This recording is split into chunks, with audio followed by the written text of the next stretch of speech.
চারটি কাজ যে ব্যক্তি করবে ওই ব্যক্তির নামাজ, রোজা, হজ, জাকাত, দান, সদকা কিছুই কবুল হবে না।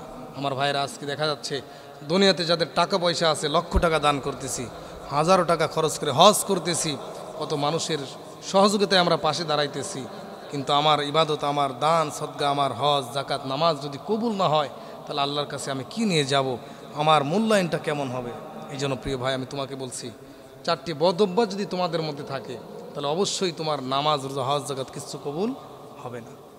আল্লাহ নবীজি বলেন, কোনো বান্দা যখন, কোনো ব্যক্তির মধ্যে যখন চারটা বদ অভ্যাস থাকবে, চারটা আমল সে করে ফেলবে, ওই চারটা বদ অভ্যাস করার কারণে তার নামাজ, রোজা, হজ, জাকাত কিছুই কবুল হবে না। এমনকি এমন বদ অভ্যাস যেটা বাবা করার পরে সন্তানের মাথার উপরে হাত দিয়ে দোয়া করলেও ওই দোয়া আল্লাহ কবুল করবে না। আমার ভাইয়েরা, এক নম্বরে নবীজি বলছেন, কোনো ব্যক্তি যদি নামাজ পড়ে, কোনো ব্যক্তি যদি হজ করে, জাকাত দেয়, দান সদকা করে, কিন্তু ওই ব্যক্তির মধ্যে একটা বদ অভ্যাস আছে, সেটা হলো সে মানুষকে সব সময় ছোট মনে করে, মানুষকে সব সময় ছোট মনে করে, মানুষকে কোনো মূল্যায়ন করতে চায় না, নিজেকে বড় মনে করে আর অপরকে ছোট মনে করে। ওই ব্যক্তির নামাজ, রোজা আল্লাহ তাআলা কিছুই কবুল করবে না, কেননা তার ভিতরে অহংকার আছে। আল্লাহর নবীজি বলেন, ইন্নাল হাসাদ ইয়াকুলুল হাসানাত কামা তাকুলুন নারুল হাতব। হিংসা মানুষের অহংকার, হিংসা অহংকার মানুষের নেক আমলকে এমনভাবে নষ্ট করে দেয়।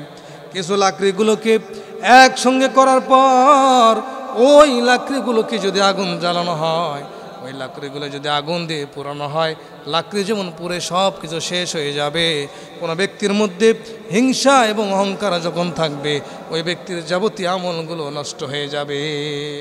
আজকে আমাদের মধ্যে অনেক মানুষ এমন আছে, দান করে তাকবীর না দিলে মন খারাপ করে, হজ করার পরে হাজী সাহেব না বললে মন খারাপ করে, এরকম আছে কি না? নবীজি বলছেন, কোনো মানুষকে দেখানোর জন্য অহংকারের বশবর্তী হয়ে যদি আমল করে, ওই আমলের মাধ্যমে আল্লাহর কাছে কোনো পুরস্কার পাবে না এবং তার ওই ইবাদত কোনো কবুল হবে না। তাহলে এক নম্বরে কি করা যাবে না? অহংকার, হিংসা করা যাবে না। দুই নম্বরে নবীজি বলছেন, লা ইয়াদখুলুল জান্নাতা জাসাদুন গুযিয়া বিল হারাম। যেই ব্যক্তির দেহে হারামের দ্বারা লালন পালন করে, যেই ব্যক্তির শরীরের মধ্যে হারাম প্রবেশ করায়, যেই ব্যক্তির শরীরের ভিতরে হারাম জিনিস ভক্ষণ করায়, ওই ব্যক্তির নামাজ, রোজা, ইবাদত কোনো কিছু আল্লাহর দরবারে কবুল হবে না। আমার ভাইরা, আজকে দুনিয়ার মধ্যে দেখেন, নামাজি হাজী সাহেব হারামের সাথে সংস্পর্শ, হারামের সাথে সম্পর্ক আছে না নাই? আছে না নাই? আছে। আজকে হারাম খাওয়ার কারণে যদি আপনি নামাজে দাঁড়ান, হারাম ভক্ষণ করে যদি আপনি হজ করতে যান, হারাম টাকা দিয়ে যদি আপনি দান করেন, এগুলো কোনো ইবাদত কবুল হবে না। এইগুলা করে আপনি কখন আল্লাহর কাছে জান্নাত পেতে পারবেন? আমার ভাইরা, এই জন্য দুই নম্বরে হারাম থেকে বেঁচে থাকা লাগবে, হারাম কখনো ভক্ষণ করা যাবে না। নবীজি বলেন, তিন নম্বরে, মাল্লাম ইয়ারহাম সগীরানা ওয়ালাম ইয়াফকির কাবীরানা ফালাইসা মিন্না।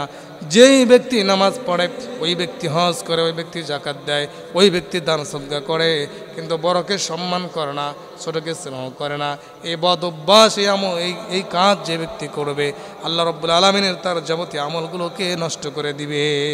কেন? নবীজি বলছেন, ফালাইসা মিন্না, সে আমার উম্মতি না। বড়কে সম্মান করা, ছোটকে স্নেহ করা, এই সম্মান, এই মাদ্দা যদি আপনার মধ্যে না থাকে, নবীজি বলছেন ওইটা আমার কি না? উম্মত না।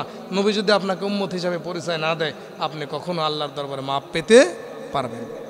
এই জন্য আমার ভাইয়েরা, তিন নাম্বার, ছোটকে স্নেহ করা লাগবে, বড়কে সম্মান করা লাগবে, এই গুণটা আমার মধ্যে থাকা লাগবে।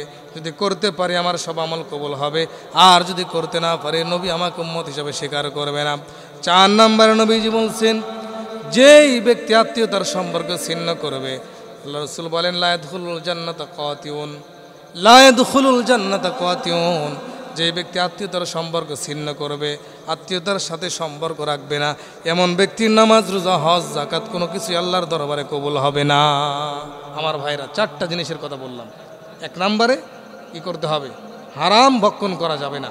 লা ইয়াদখুলুল জান্নাতা জাসাদুন গুযিয়া বিল হারাম, হারাম ভক্ষণ করা যাবে না। দ্বিতীয় নম্বরে, আত্মীয়তার সম্পর্ক নষ্ট করা যাবে না। তৃতীয় নম্বরে, নিজের অহংকার করা যাবে না।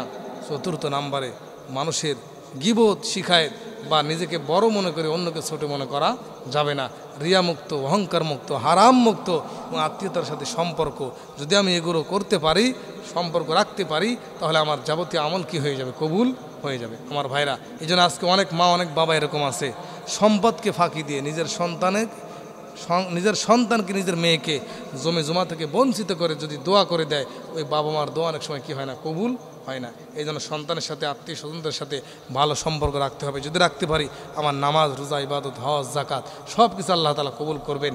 আর যদি না করতে পারি, আমার কোনো আমল কবুল হবে না। আল্লাহ তাআলা আমাদের সকলকে এই আমলগুলো করার মতো তৌফিক আল্লাহ তাআলা দান করেন।